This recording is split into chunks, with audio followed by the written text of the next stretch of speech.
Bonsoir coach, comment Ouais, est-ce que vous expliquez une prestation ratée du Sporting? Peut-être meilleure en seconde mi-temps qu'en première, mais globalement ratée. en fait, quand vous jouez ce type d'équipe, vous pouvez pas vous permettre de faire une mi-temps sur deux. Déjà pour une raison essentielle, c'est que c'est une équipe très performante à l'extérieur. C'est une équipe qui est très bien organisée sur l'aspect défensif. Il est très difficile de les contrarier, de les contourner, de leur marquer un but. Très très très difficile. Et quand vous leur donnez des opportunités ou des possibilités, parce que c'est nous qui leur avons donné des possibilités en première mi-temps, de pouvoir nous punir, ils l'ont saisi sur une fois, sur le but qu'on a pris. Il faut rappeler qu'on avait la touche pour nous, on leur a rendu le ballon sur la touche et on a pris le but sur une touche pour nous. Donc ça avait été dit avant le match. Si on leur donne des possibilités ou des opportunités, ils ont cette faculté de punir. Ils l'ont fait. Et à côté de ça, on savait qu'il était difficile de leur marquer un but, de les contourner, malgré qu'on a essayé de faire des choses avec beaucoup de risques en deuxième mi-temps. On a peut-être la possibilité d'égaliser, mais en fait, ça ne suffit pas. Ça ne suffit pas d'avoir sûrement la possibilité d'égaliser. Alors, on a peut-être une ou deux occasions très très franches, mais après, quand vous faites le bilan et vous regardez, encore une fois, on a eu beaucoup de déchets sur les centres. Il n'y a pas un centre qui arrive, les centres sont toujours contrés, ça n'arrive jamais dans une zone. Il y a plein de petites choses qui font que contre de telles équipes, si vous n'êtes pas, si vous n'êtes pas présent, voilà, vous faites punir et vous vous faites punir. Contre une belle équipe, hein, avec de la maîtrise, de l'expérience. Je veux dire, sur la première mi-temps, ils n'ont jamais paniqué. Je trouvais qu'on avait fait une entame de match intéressante. Puis la demi-heure de la première mi-temps, je crois qu'on est tombé dans notre piège d'avoir fait un bon début de match. Je crois on s'est satisfait de ça et on pensait que ça allait venir. Et puis et on s'est fait punir sur une erreur de notre part. On voit que depuis le match à Annecy, le Sporting n'est plus arrivé à marquer autrement que sur coup de pied arrêté, direct ou indirect. C'est symptomatique de quelque chose qui est peut-être cassé au niveau offensif dans cette équipe. Aujourd'hui, il faut reconnaître qu'on a des manques dans notre animation offensive. Dire, beaucoup de choses dans notre animation offensive étaient axées sur nos jeux de couloir, avec l'apport de nos joueurs de couloir. Je ne vais pas dire que quand ils sont un peu moins bien, parce qu'aujourd'hui, on a eu les situations, celles surtout du tête-à-tête de VDK quand il se présente seul dans la surface. En fait, on n'arrive pas à trouver les connexions entre les uns et les autres dans l'animation offensive. On veut dire, il y a toujours un mauvais choix, ou le ballon il est contré au dernier moment, ou un excès d'individualisme sur des situations au lieu de jouer avec son coéquipier. Donc en fait, on force un peu les choses et puis en fait, on n'y arrive pas.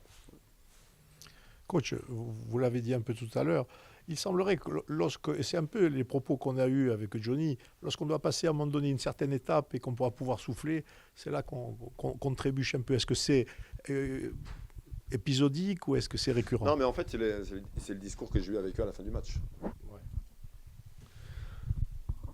En fait, dès qu'on a l'opportunité ou la possibilité de passer à autre chose, c'est pas qu'on ne saisit pas la possibilité, mais en fait, on la prend pas. Parce que je ne veux pas dire qu'on nous la donne, qu'on nous la propose. Mais on a toujours la possibilité de. Et ça fait trop de fois qu'on ne la saisit pas. Dire là, c'était une occasion de peut-être passer à autre chose. D'avoir, je ne vais pas dire des ambitions, mais des objectifs plus élevés, plus importants, que ce soit individuellement, sur le club, sur le collectif. Et en fait, on n'arrive pas à passer cette marche.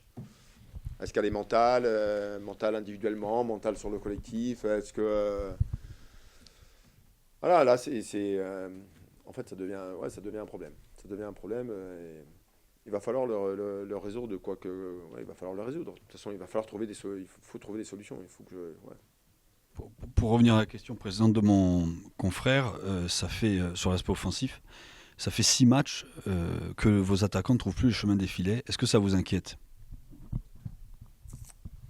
Bah oui.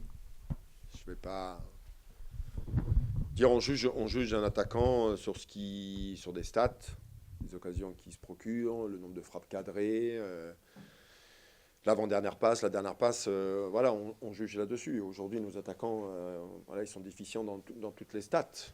Dire,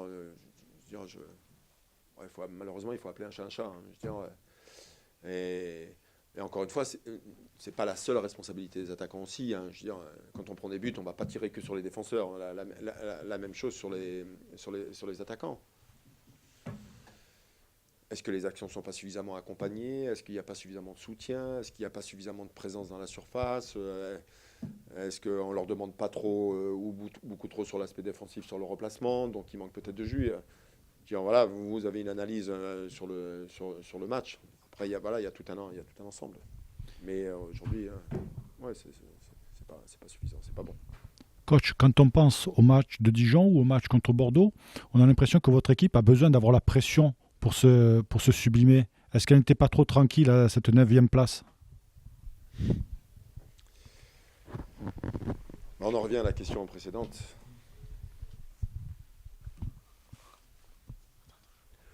En fait, la question, c'est qu'est-ce que vous avez envie de faire? Qu'est-ce que vous avez envie de faire? En fait, s'ils ne comprennent pas que c'est valorisant de finir dans un haut de tableau pour tout le monde, parce que c'est notre boulot, plus vous finissez haut, plus c'est valorisant pour vous et plus votre carrière à l'avance. Ils le savent, ils l'entendent, mais ils ne le comprennent pas. Sûrement. Moi, je le perçois comme ça, parce que ça fait trop de fois que ça se répète. Dire, là, on peut se caler. Vous passez à 21 points ce soir si vous gagnez le match. Ouais, on peut avoir des discours, mais on ne va pas se trouver devant le pied du mur, mais une forme d'urgence. Et puis là, l'équipe va réagir, on va se mobiliser. Et en fait, il faut comprendre et augmenter l'esprit de compétition. La compétition, elle existe tous les jours. La compétition, elle existe dans un vestiaire. La compétition, elle existe entre eux. Et automatiquement, ça rejaillit après sur les matchs. Parce que vous êtes dans la compète, la vraie compète. Et on n'est pas toujours dans la vraie compète. C'est là que voilà, un des problèmes.